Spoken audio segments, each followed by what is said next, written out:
grew up in the countryside, in a peaceful village tucked away in north-central Vietnam.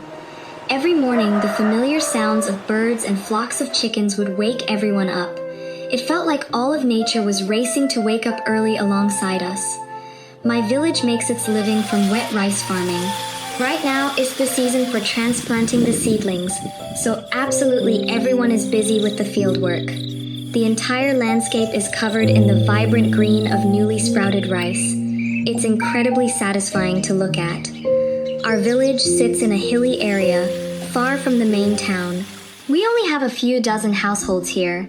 The market is far away, and they only gather there once a week. Because of that, people out here mostly live completely self-sufficiently.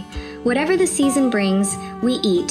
Some gardens are for vegetables, others for fruit trees.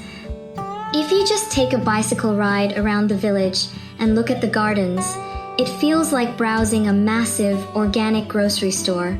Everyone has a little bit of everything. I'll grab some vegetables from your garden today, and you can come over to get some of my lemons tomorrow. This habit of sharing has been woven into the fabric of our daily lives for generations. Because of this, nobody really needs to travel far for a meal. Every season, the community plants and grows together. We provide ourselves with clean, fresh food, and if there's a surplus, the locals take it to the weekly market to sell.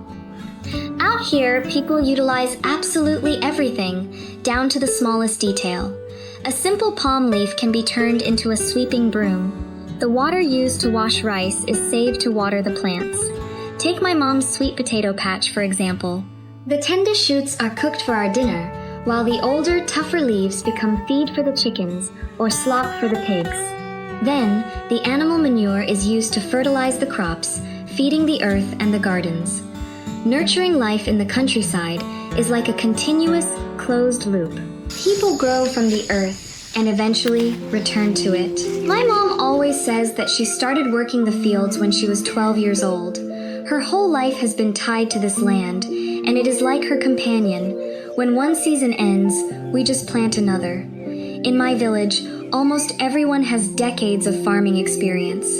The young adults usually move to the city for work, so whenever I come home, it's mostly just people my parents' age and young kids in preschool or elementary school. But maybe because there are so few of us left, the people who stay are incredibly close-knit, holding the village together.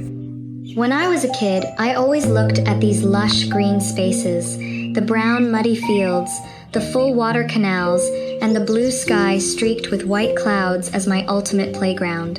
It just felt like a given, something every country kid was entitled to. But it's only now that I realize it was always a silent sacrifice made by the people who chose to stay. They chose to keep nurturing our green spaces, to stay bonded with the buffalo and the grass, tending to their gardens day after day, treating it as an inseparable part of their lives. The people in my village might not talk much about trendy terms like sustainable development or environmental protection, but it is exactly those muddy hands, that frugal habit of not wasting a single leaf and using every bucket of rice water to care for the plants. Those ordinary days are what silently nurture the rich, green life of the village. It's what allowed kids like us to grow up in such profound peace.